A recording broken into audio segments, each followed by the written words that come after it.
Good morning students. आज के online class में आपका स्वागत है। आज का हमारा टॉपिक है पत्रकारिता का क्षेत्र। स्पष्ट कीजिए।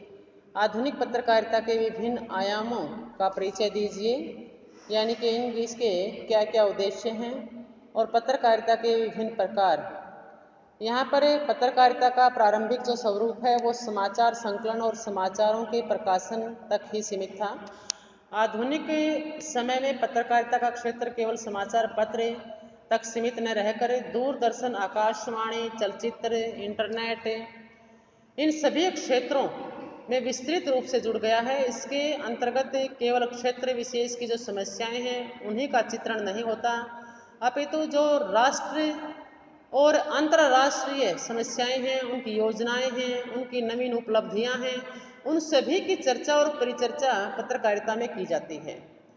तो यहाँ पर जो पत्रकारिता है उसका स्वरूप बहुआयामी होता जा रहा है, यानी कि उसके जो उद्देश्य हैं, लक्ष्य हैं, वो बहुत लंबे चौड़े क्षेत्र के अंदर अर्थात व्यापक हो गए हैं, जिसे निम्नलिखित आधारों पर समझा जा सकता है कि किन किन क्षेत्रों के अंदर जो पत्रकारिता है वो पहुंच गई है। सबसे पहला है अनुसंधानात्मक अर्थात अन्वेषी या खोजी पत्रकारिता, जिसमें को हम इंग्लिश में रिसर्च कह सकते हैं। तो यहाँ पर इसे खोजी पत्रकारिता, अन्वेषणात्मक पत्रकारिता भी कह सकते हैं। इसके अंतर्गत किसी समाचार को प्रकाशित करने से पहले उस समाचार से संबंधित तथ्यों की गंभीरता से खोजबीन की जाती है कि उस घटना के पीछे किसी प्रकार की कोई भ्रष्टाचार, कोई रिश्वतखोरी या उसके पीछे किसी भी कोई अत्याचार, अनाचार जो फैला हुआ है उसका भंडाफोड़ किया जा सके, और उसके अंदर कितना यथार्थ है और कितनी उसके अंदर झूठ है, सत्य है, असत्य है घटना। इस प्रकार के जो कार्य पत्रकार करते हैं, जिसको जासूस कहते हैं, जासूसों की तरह कार्य करने वाले जो पत्रकार हैं वो जोखिम उठाने के लिए तैयार होते हैं, और जिस पत्रकारिता में जोखिम उठाए जाते हैं और जासूसी की जाती है उसको अन्वेषी या खोजी पत्रकारिता कहा जाता है। फिर है कृषि ग्रामीण पत्रकारिता। भारत एक कृषि प्रधान देश है, इसलिए किसानों तथा ग्रामीण जनता को ग्रामीण क्षेत्र की जो समस्याएं हैं उन समस्याओं के समाधान के लिए कृषि पत्रकारिता का जन्म हुआ है। स्टूडेंट्स, आपने टीवी वगैरह के ऊपर या फ़ोन वगैरह में इंटरनेट के माध्यम से कई बार समाचार सुने होंगे, जिसके अंदर किसान भाइयों की समस्याओं को दूर करने के लिए स्पेशल समाचार आते हैं, और उसके अंदर फसलों के अंदर किस प्रकार वृद्धि की जाए, पशुपालन किस प्रकार किया जाए, क्या क्या छोटे छोटे लघु उद्योग लगाए जा सकते हैं, उत्तम बीज का प्रयोग किस प्रकार किया जाए, खेत के अंदर कितना खाद वगैरह या कीटनाशक दवाइयों का प्रयोग किया जाए, इस प्रकार की जो बातें हैं उससे किसानों को अवगत करवाया जाता है। और जो बाजार का भाव मोल है, अपनी फसल को किस बाजार में बेचें, किस भाव में बेचें, और प्रतिदिन का जो भाव है हर फसल का वो कितना है, उससे भी अवगत करवाया जाता है, ताकि जो किसान है वो अपनी फसल को सही दामों में और सही स्थान पर बेच सके। तो इस पत्रकारिता को ग्रामीण पत्रकारिता या कृषि पत्रकारिता कहा जाता है। खेल पत्रकारिता, आपने न्यूज़पेपर के अंदर एक स्पेशल पेज देखा है जिसके अंदर स्पोर्ट्स लिखा होता है, खेल कूद। वहाँ पर पूरे राष्ट्रीय और अंतर्राष्ट्रीय, नेशनल, इंटरनेशनल जो गेम्स होते हैं, किस किस ने क्या क्या उपलब्धि प्राप्त करी, किस गेम में कितना जो आगे बढ़ने का स्कोप है वो कितना है, छोटे बच्चों को किस प्रकार से मोटिवेट किया जाता है खेल खेलने के लिए, और खेलों में किस प्रकार बच्चे अपना भविष्य बना सकते हैं। इस तरह की जो बातें हैं वो खेल पत्रकारिता के माध्यम से समाचार में, समाचार पत्र में और खेल खिलाड़ी नाम से एक विशेष पृष्ठ के माध्यम से जनमानस तक पहुंचाई जाती है। फिल्म पत्रकारिता, आधुनिक युग में फिल्मों से प्रत्येक व्यक्ति किसी न किसी रूप से अवश्य प्रभावित होता है। स्टूडेंट्स, कुछ लोगों का तो इतना इंटरेस्ट होता है कि समाचार पत्र उठाते ही सबसे पहले फिल्म पत्रकारिता का जो एक स्पेशल पेज होता है उसी को पढ़ना शुरू करते हैं। उसके अंदर कौन सा अभिनेता नया आया, कौन सी अभिनेत्री ने क्या उपलब्धि प्राप्त की, उनके जो साक्षात्कार वगैरह हैं, उनकी नई नई फिल्मों के जो नाम हैं, और कौन सी फिल्म कब रिलीज हो रही है, इस तरह। और जो अभिनेता और अभिनेत्री हैं उनका जो जीवन है वो किस प्रकार का, दैनिक जीवन किस प्रकार का व्यतीत होता है, दिनचर्या कैसी है उनकी, तो इस प्रकार की जो बातें होती हैं वो फिल्म पत्रकारिता के माध्यम से लोगों तक पहुंचाई जाती हैं। आर्थिक पत्रकारिता, देश विदेश में आर्थिक गतिविधियों पर पैनी नज़र रखने के लिए आर्थिक पत्रकारिता का जन्म हुआ है कि किस देश में ज़्यादा विकास हुआ है, किस देश में धन की उपलब्धि ज़्यादा हुई है और वह किन माध्यमों से धन कमाते हैं, कहाँ पर गरीबी ज़्यादा है और किस प्रकार से, किस देश से हम कौन सी तकनीक लेकर अपने देश को भी विकसित बना सकते हैं और विकासशील की श्रेणी में कौन कौन से देश हैं, कहाँ पर पूंजी बाजार, विकास योजनाएं, बैंकिंग उद्योग, इस प्रकार की जो तकनीक है उससे संबंधित जो समाचार हैं उनके ऊपर टिप्पणियाँ आर्थिक पत्रकारिता के अंतर्गत आती हैं और देश विदेश को वह इन सब समाचारों से अवगत करवाते रहते हैं ताकि हर देश दूसरे देश की तकनीक को अपनाकर अपने देश को विकसित कर सके।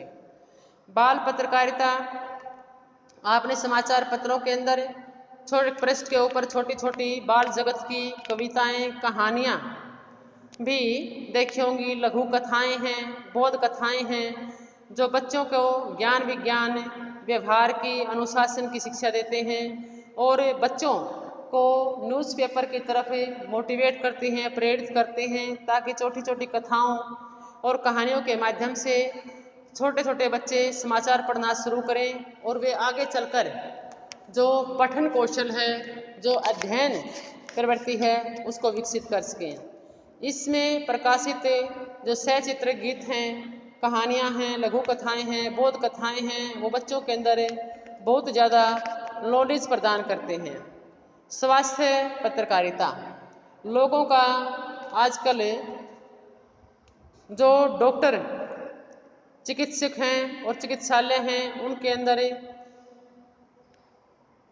इतनी मरीजों की भरमार है कि कहीं पर भी किसी प्रकार की जो सही दवा पानी है, सही जो बेड व्यवस्था है, सही इलाज है वह नहीं मिल पा रहा है।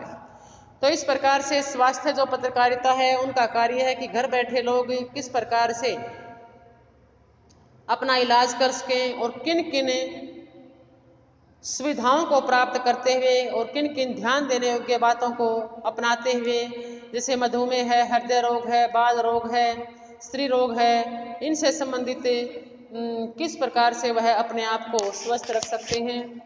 प्रसारण माध्यम पत्रकारिता, जो प्रसारण माध्यम पत्रकारिता दृश्य और श्रव्य दो प्रकार के हैं। दृश्य माध्यम के अंतर्गत दूरदर्शन, चलचित्र, कंप्यूटर आदि पर प्रसारित होते हैं और श्रव्य जो साधन होते हैं आकाशवाणी है, टेलीफोन वगैरह है, सेलुलर फोन है, इनके माध्यम से हम अनेक समाचारों को प्राप्त कर सकते हैं। विज्ञान पत्रकारिता, आज का युग जो है वो विज्ञान का युग है, हर क्षेत्र में तकनीकी का बोलबाला है। यहाँ पर विज्ञान पत्रकारिता ने इस क्षेत्र में भरपूर सहयोग दिया है।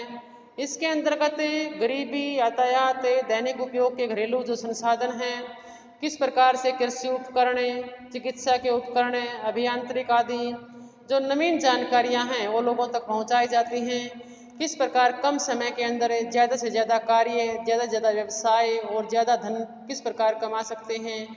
तो इस प्रकार की सभी जो जानकारियां हैं वो विज्ञान पत्रकारिता के माध्यम से जनमानस को मिलती हैं।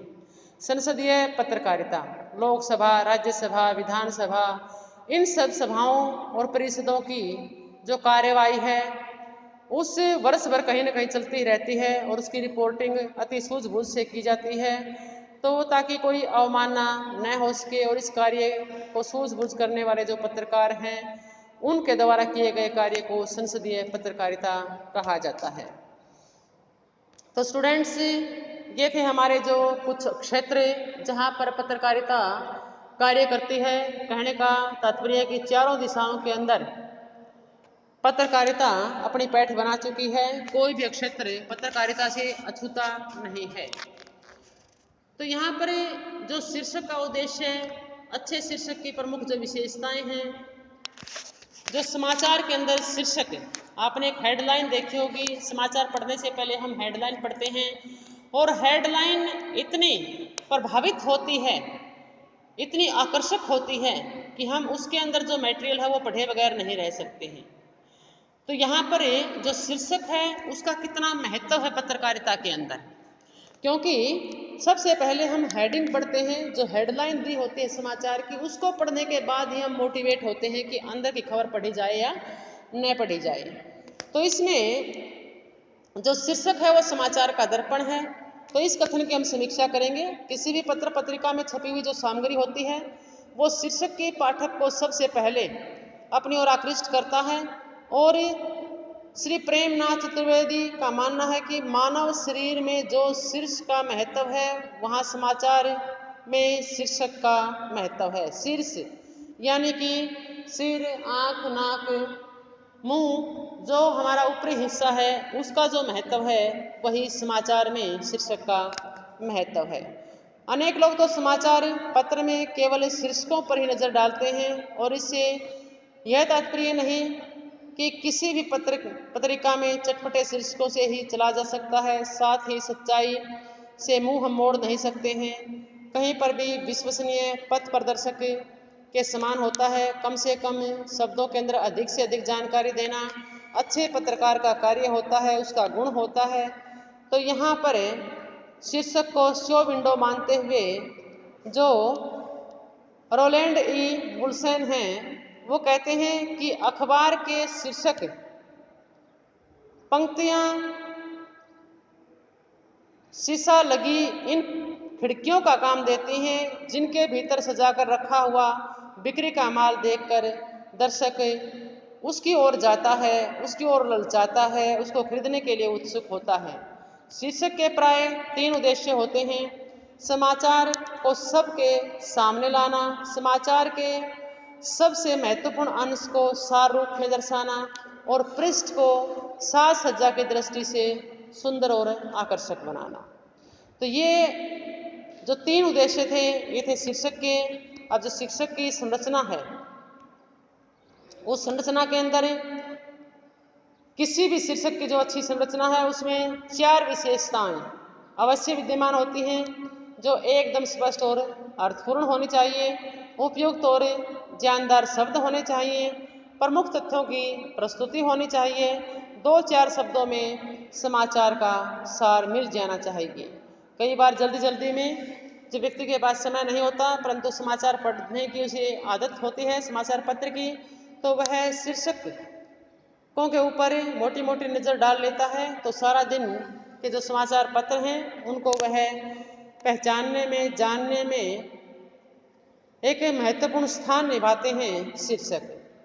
सन 1823 ईस्वी में लंदन के टाइम्स ने आधुनिक ढंग से शीर्षक देने आरंभ किए थे, लेकिन शीर्षक की जो साज सज्जा है उसकी ओर सबसे पहले ध्यान अमेरिका के पत्रकारों ने दिया था। जो अमेरिकी गृह युद्ध है उसके समय वहाँ पत्र पत्रिकाओं में अधिक खोज पूर्ण समाचारों के लिए बड़े जो पॉइंट हैं और अधिक पंक्तियों का प्रयोग आरंभ किया गया था। शीर्षकों का प्रयोग उसी महायुद्ध में किया जाने लगा था। प्रथम महायुद्ध में तड़क भड़क वाले शीर्षकों का प्रचलन था, लेकिन दूसरे महायुद्ध के समय कागज की कमी के कारण शीर्षकों ने भी सिकुड़ना आरंभ कर दिया और तब नए प्रकार के शीर्षकों ने जन्म लिया जिसको फल्स नाम दिया गया। यहाँ पर सामान्य रूप से शीर्षकों के 2 प्रकार माने जाते हैं, तथ्यात्मक और भावनात्मक। तथ्यात्मक शीर्षक उसे कहते हैं जिसमें समाचार में दिए गए तथ्यों का आधार बनाकर लिखा गया हो और इसमें समाचार की मूल आत्मा ज्यों की त्यों रहती है। भावनात्मक शीर्षकों में घटना चक्र और विचारों को आधार बनाया जाता है। भावनात्मक शीर्षक तटस्थ होते हैं, विरोधी भी होते हैं और प्रचारात्मक प्रवृत्ति के भी होते हैं। तो स्टूडेंट्स यहाँ पर शीर्षक चाहे किसी भी प्रकार का हो उसमें एक ऐसा आकर्षण होना चाहिए कि पाठक को वह एकदम अपनी ओर आकृष्ट कर सके और उसके अंदर की जो सामग्री है उसको पढ़ने के लिए विवश कर सके। और पत्र पत्रिका को लोकप्रिय बनाने के लिए शीर्षक अधिक महत्वपूर्ण होते हैं। शीर्षक ऐसा होना चाहिए कि पाठक को विषय की ओर आकृष्ट कर सके और साथ ही साथ जिज्ञासा भी उसके अंदर बढ़ा सके। और जब तक अंत तक समाचार को न पढ़ ले तब तक उसके अंदर जिज्ञासा बनी रहनी चाहिए। इसलिए शीर्षक लिखना सरल नहीं है, इसके लिए मत्थापच्ची बहुत करनी पड़ती है कि वह तथ्यात्मक बनाया जाए, तथ्यों को महत्व दिया जाए या भावनाओं को महत्व दिया जाए। एक घटना स्थल के ऊपर किस प्रकार से पत्रकार ने उसको किस वे में उस घटना को देखा है, उसमें अपनी भावनाओं को विवश होकर जोड़ा है या तथ्यों के ऊपर नज़र डाली है। तो इसलिए शीर्षक के बिना किसी समाचार या विषय की कल्पना करना भी उचित नहीं है। तो स्टूडेंट्स, ये हमारा जो टॉपिक था ये था पत्रकारिता का क्षेत्र स्पष्ट करो और उसके आयाम क्या क्या हैं, और उस पत्रकारिता के अंदर जो शीर्षक है वो किस प्रकार लिखा जाता है, शीर्षक कितने प्रकार के होते हैं और उसका शीर्षक का पत्रकारिता में क्या महत्व होता है। तो आज के लिए इतना ही स्टूडेंट्स, धन्यवाद।